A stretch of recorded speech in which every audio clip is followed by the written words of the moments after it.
Good day everyone, I am Zyla A. Museros from 3B BTLEHE. Today, I will discuss about the knowledge dimensions. The knowledge dimensions is all about the revised Bloom's taxonomy. Revised Bloom's taxonomy will provide the pathway that would lead to improved thinking. But before to start our discussion, I prepared an energizer game. Direction. Please read the statements carefully and type your answer in our chat box. You can type agree if you go with the statement and disagree if you are not in favor. Each statement has 5 seconds time limits. For the first statement, asking students to think at the higher level beyond simple recall is an excellent way to stimulate students' thought processes. The timer starts now. Okay, for the second statement, changes in the revised Bloom's taxonomy occur in terminologies, structure, and process.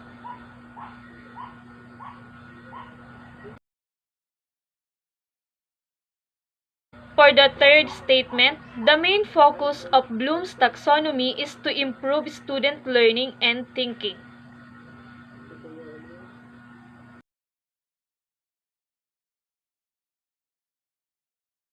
For the fourth statement, factual knowledge refers to the essential facts, terminology, details or elements students must know or be familiar with in order to solve a problem.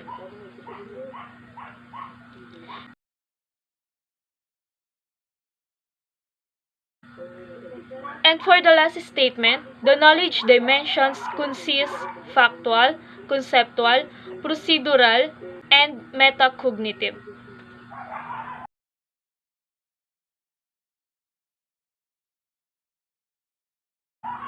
Okay, so now let's start to our discussion.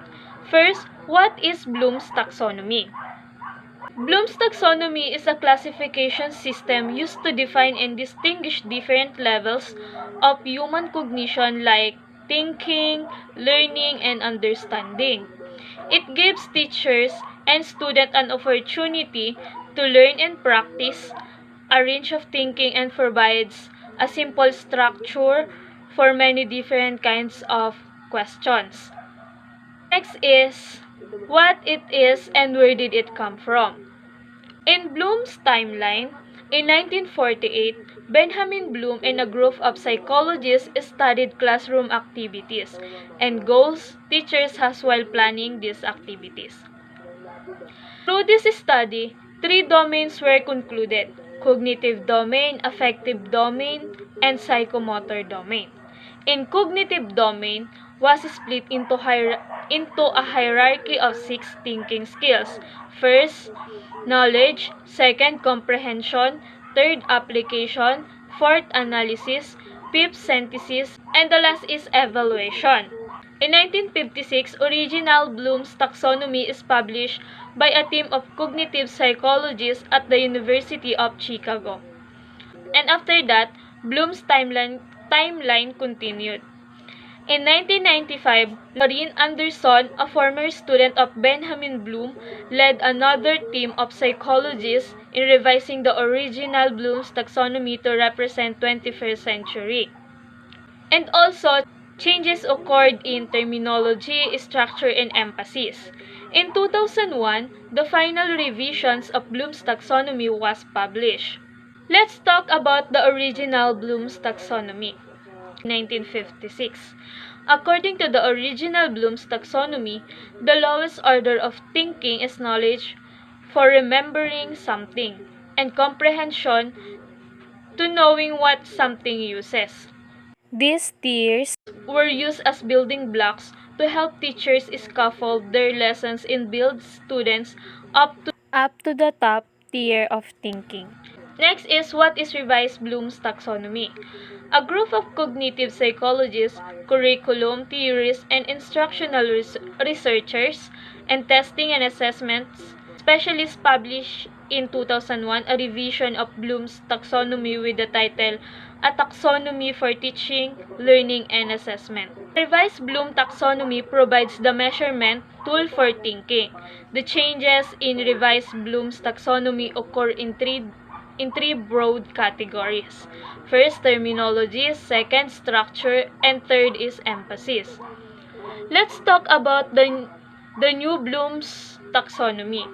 In new Bloom's taxonomy have changes in terms. First, noun to verb. Thinking is an active process, therefore verbs are more accurate. Knowledge is a product of thinking and was inappropriate to describe a category of thinking and was replaced with the word remembering. Comprehension became understanding, and synthesis was renamed creating in order to better reflect the nature of the thinking described by each category. So, what is the difference between old and new Bloom's taxonomy? In the original Bloom's taxonomy, terminology used nouns to describe the levels of thinking. In structure, one-dimensional using the cognitive process. And for emphasis, was originally for educators and psychologists, Bloom's taxonomy was used by many other audiences.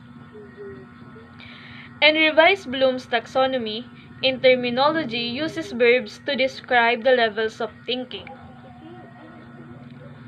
And in structure, two-dimensional, using knowledge dimension and how it interacts with the cognitive process. And for emphasis, is placed upon its use as a more authentic tool for curriculum planning, instructional delivery, and assessment. Let's talk about the cognitive process dimension. So, what is cognitive process dimension? The cognitive process dimension represents a continuum of increasing cognitive complexity, from remember to create.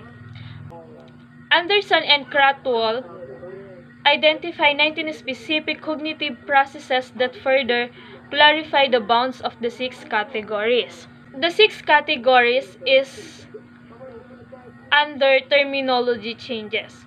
First is remembering and knowledge. It is shallow processing, drawing our factual answers, testing recall and recognition. The learner is able to recall, restate, and remember learned information. The question is, can you recall information? For the example, sa isang classroom is nagkakaroon ng interactions yung teacher to student. Ang kalimitang ginagawa ng teacher is nagtatanong siya dun sa student kung ano ba yung mga pinag-aralan last day or halimbawa last week ganon para mas makita ng teacher kung may naiintindihan ba yung bata dun sa mga pinag-aaralan.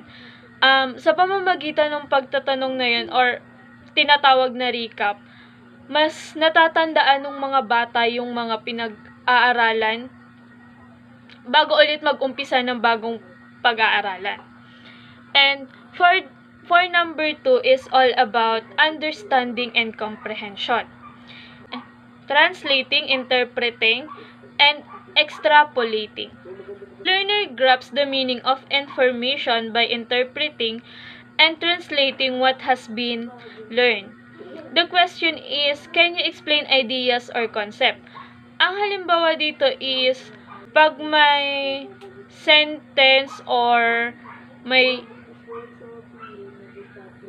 stories na pinabasa yung teacher, tapos magtatanong yung teacher dun sa learner kung ano ba yung idea niya o kung ano ba yung natutunan niya dun sa pinag-aaralan niya. Sa pamamagitan ng pagtatanong na yun, masasabi na yung bata may naintindihan kasi dun sa binasa niya, may maibibigay siyang sagot o masasabi niya kung ano ba yung mga information, maibibigay niya yung mga information na hinihingi ng teacher sa kanya. And the third is about applying. Knowing when to apply, why to apply, and recognizing patterns of transfers to situations that are new. unfamiliar, or have a new slant for students. The learner makes use of information in a context different from one in which was learned. The question is, can you use the information in another familiar situation? Ang example dito is yung nakabasa ka ng isang stories, tapos dun sa stories na yun, may mga situation. Then, ang nangyari, parang merong isang situation na familiar sa'yo na hindi naman totally na-experience mo. Halimbawa na lang ngayon, nabasa mo, tapos ngayon na-experience mo na siya. So, ang gagawin mo, dahil may advanced learning ka na dun sa ganung situation is, i-apply mo na lang, or halimbawa nakabasa ka ng ganun na, pag halimbawa may nangyari sa'yo is dapat ganito yung gawin mo. I-apply mo na lang siya dun sa situation na yun para mas madali mo siyang masolve. And next is about analyzing.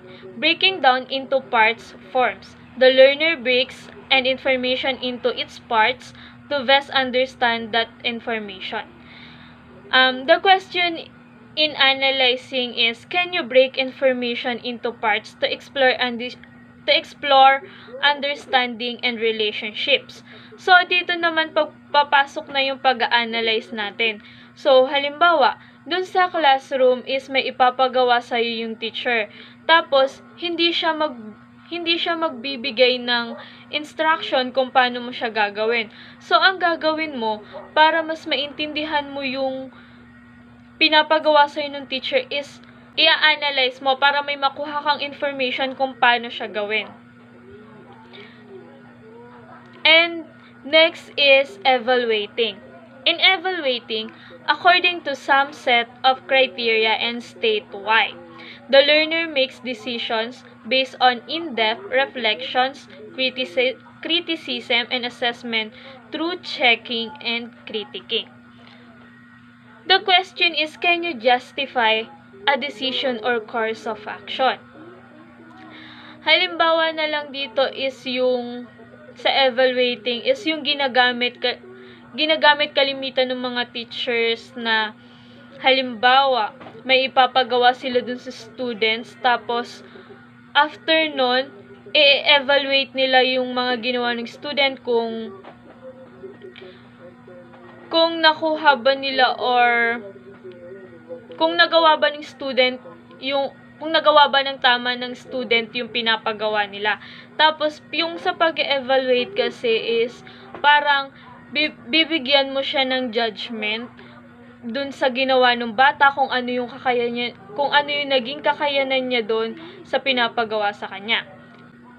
Next is creating. Combining statement into a pattern not clearly there before. The learner creates new ideas and information using what have been previously learned. The question is, creating your generate new products, ideas, or ways of viewing things.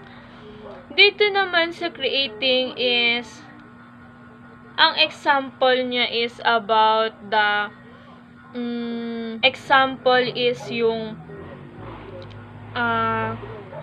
meron kang mga information na nakuha dun sa mga previous na pinag-aaralan nyo, tapos after no, lahat ng information na yun is pagsasama-samahin mo hanggang sa makabuo ka ng isang ideas na pwede mo ding magamit na guide para dun sa mga iba pang mga gawain, ganun. And let's talk about structural changes.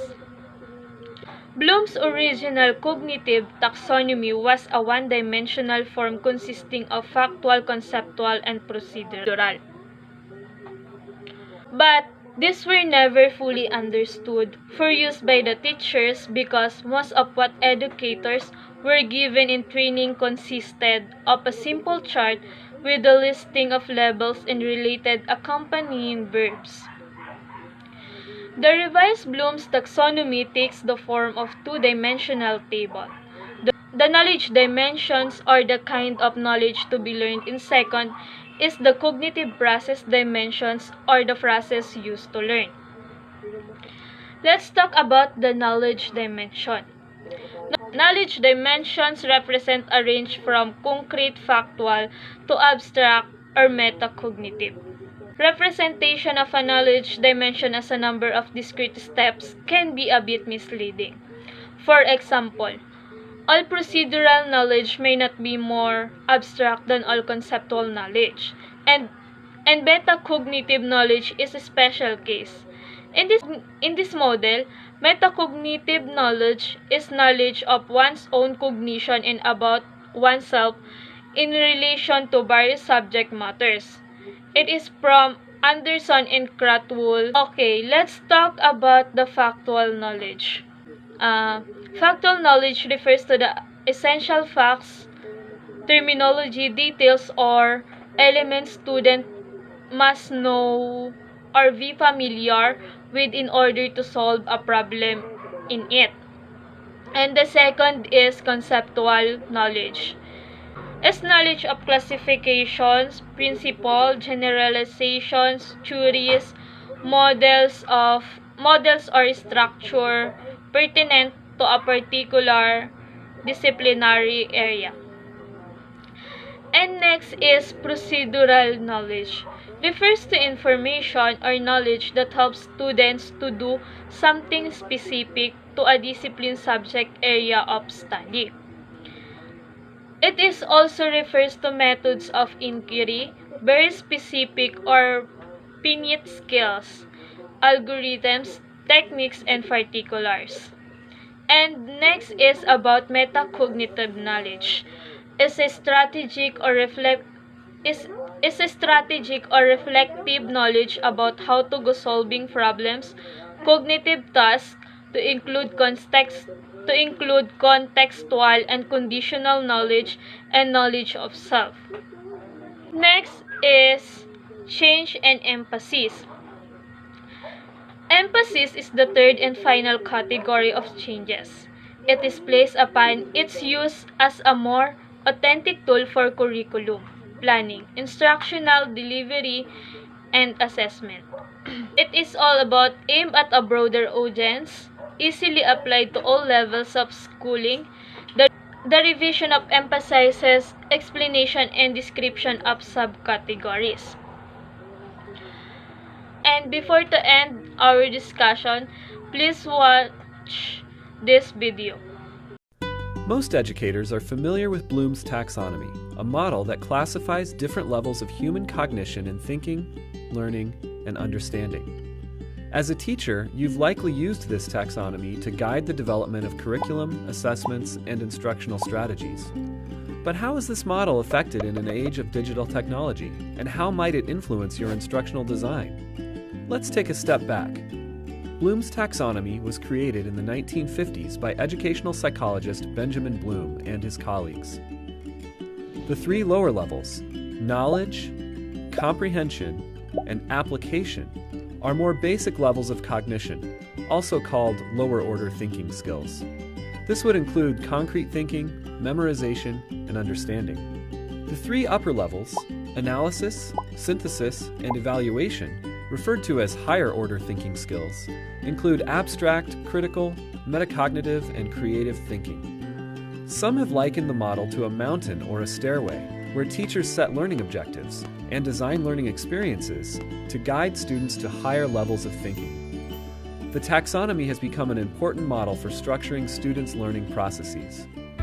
In the 1990s, Bloom's taxonomy was updated by a group led by David Krathwohl, one of the original authors, and Lauren Anderson, a former student of Bloom's. To make the model relevant to 21st century learning, one of their main changes was updating the nouns associated with each level to action-oriented verbs. This differentiation positions thinking as an action-based process rather than one of passive acquisition. For example, knowledge was replaced with remember, analysis was changed to analyze, and so on. They also reordered the last two steps. Evaluation, which was previously at the top, was moved down, and creating, formerly synthesis, was moved to the top. With this framing, educators have several different verbs, questions, and instructional strategies associated with each level. In recent years, there have been many iterations and metaphors for Bloom's taxonomy, including an orange, where the 6 levels are distributed more equally, moving cogs, representing an interworking system in which creation is dependent upon all of the other aspects, or a flipped pyramid illustrating an emphasis on higher-order thinking skills. But in thinking about how technology affects this model, consider it as Bloom's digital taxonomy. This updated version aims to expand upon the skills associated with each level as technology becomes a more ingrained and essential part of learning. For instance, some propose that new action verbs can be applied within each level.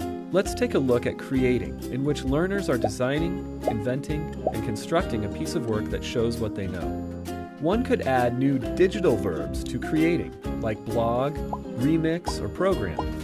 These verbs refer to possible learning activities that incorporate digital technologies in which students are creating.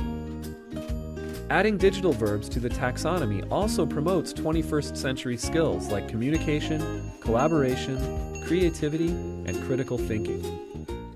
Others have taken the 6 levels of the taxonomy and aligned them with technology tools that help foster each level. For example, as a teacher, you can think about how to integrate apps and websites that help students remember content, like flashcards or drill and practice tools. There are tools that help students analyze and make sense of content, like reading charts, graphs, or mind maps.